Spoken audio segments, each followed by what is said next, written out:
Hello guys, welcome back to my channel edutainment and मैं हूं स्मिता सिंह, आपके educator for code 55 human resource management and labour welfare. And we are going to study unit 4 organisational behaviour. हमने हमारा first session था introductory part, जिसमें मैंने आपको introduction दिया था कि ऑर्गेनाइजेशनल बिहेवियर के अंदर क्या क्या हमें पढ़ना है, सारे कंटेंट्स क्या क्या कंटेंट्स हैं उनके अंदर क्या क्या पढ़ना है, आपको सारी चीजें मैंने बताई थी। And we are preparing for NTA UGC NET JRF 2022, right. So last session में हमने concept and definition of organisational behaviour देखा, फीचर्स ऑफ ऑर्गेनाइजेशनल बिहेवियर देखा, जिसके अंदर हमने देखा field of study, levels of analysis, concern for effectiveness, human tools, interdisciplinary approach and social and science and art देखा। उसके बाद हमने देखा nature and scope of organisational behaviour, right. Levels of analysis भी हमने देखा, जिसके अंदर हमने इंडिविजुअल बिहेवियर के बारे में बात की, ग्रुप बिहेवियर के बारे में बात करी एंड ऑर्गेनाइजेशनल बिहेवियर अप्रोच की भी बात की, right? So from this session, and I mean to say that in this session you'll study about behavior at the individual level। ठीक है, ऑर्गेनाइजेशनल बिहेवियर के अंदर आप देखेंगे कि बिहेवियर क्या होता है इंडिविजुअल लेवल पे। So will see here, just a second.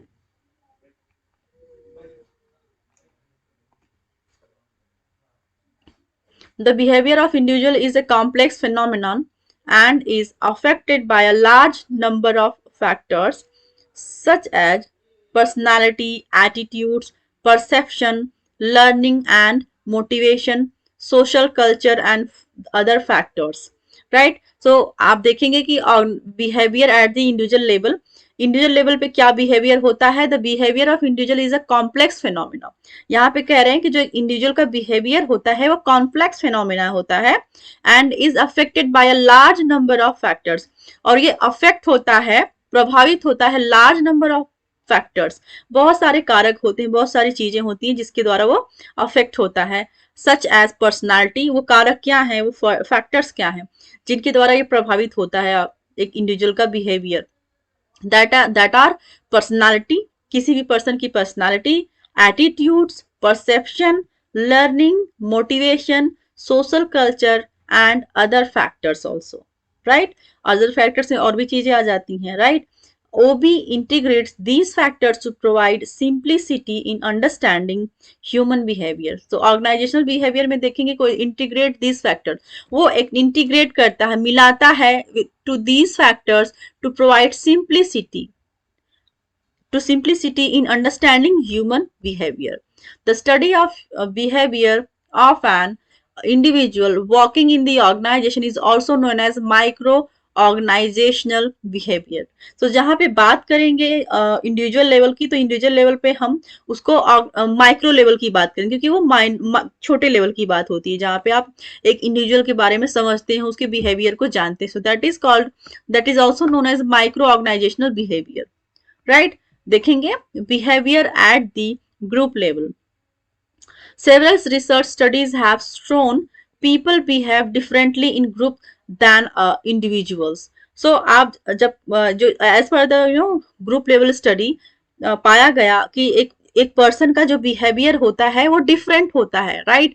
जब वो ग्रुप में होता है, और वो जो अलग अलग होता है जब वो एज एन इंडिविजुअल पर्सन होता है तो उसका बिहेवियर कुछ और होता है। लेकिन वही पर्सन अगर ग्रुप में होता है तो उसका बिहेवियर चेंज हो जाता है, वो बदल जाता है, वो डिफरेंट बिहेव करता है, right? And several factors influence the behavior of groups such as group goals। क्योंकि उसके अंदर कुछ फैक्टर्स होते हैं, क्या वजह होती है उनके बिहेवियर में चेंजेस की।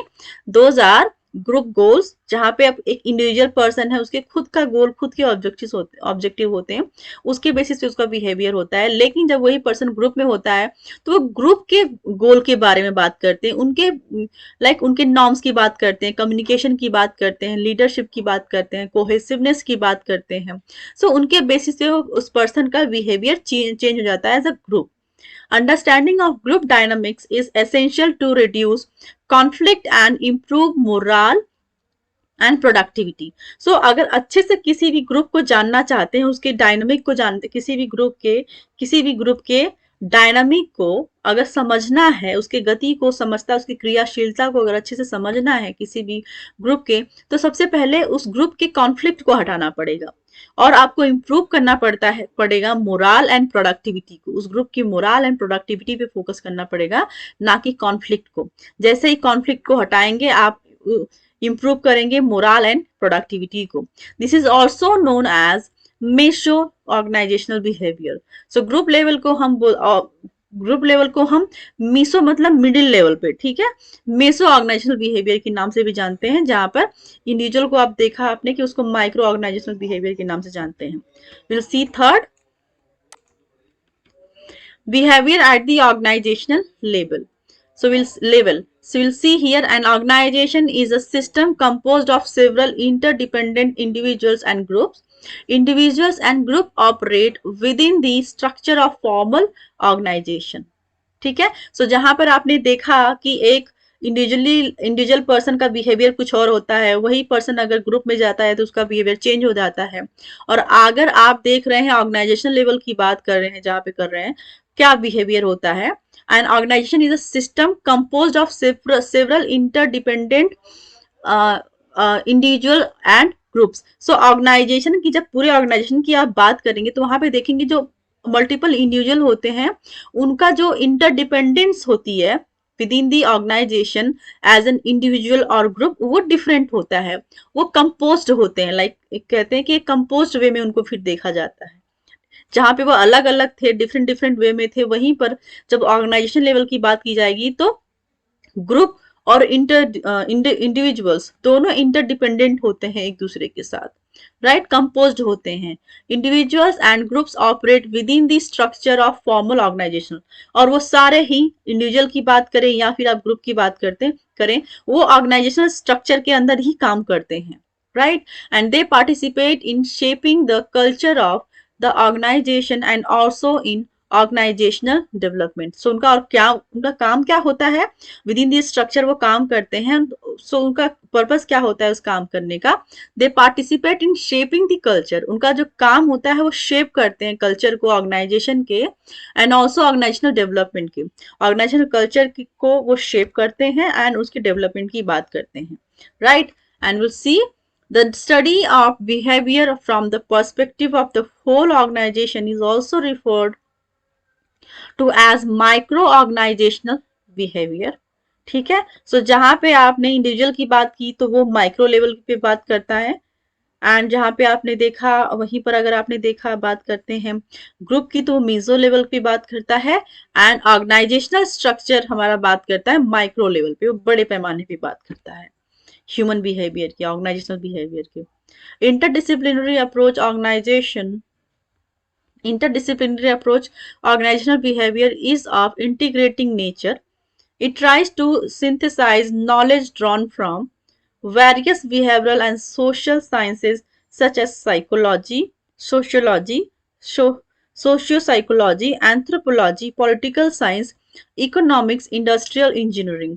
सो यहाँ पे आपने देखा कि ये, क्योंकि ऑर्गेनाइजेशन है वो माइक्रो लेवल की बात करता है, तो वहां पे ये सारी चीजें आ जाती हैं। क्या क्या चीजें आती हैं, that are social science such as psychology, sociology, social psychology, anthropology, political science, economics, industrial engineering etcetera, right. So हमने तीनों लेवल्स देख लिए, individual, organisational, individual, group and organisational. ठीक है, अब बात करेंगे इंटरडिसिप्लिनरी अप्रोच की। Will see organizational behavior is of integrating nature. It tries to synthesize knowledge drawn from various behavioral and social sciences such as psychology, sociology, social psychology, anthropology, political science, economics, industrial engineering, etc. So I don't think so कि आपको इसमें और कुछ समझाने की जरूरत है. You'll be understanding easily these topics. So ये सारे टॉपिक्स आज हमने इस सेशन में देखा. नेक्स्ट सेशन में इसके आगे का मैं करवाऊंगी आपको. तब तक के लिए आप मेरे साथ जुड़े रहिए, मेरे साथ बने रहिए.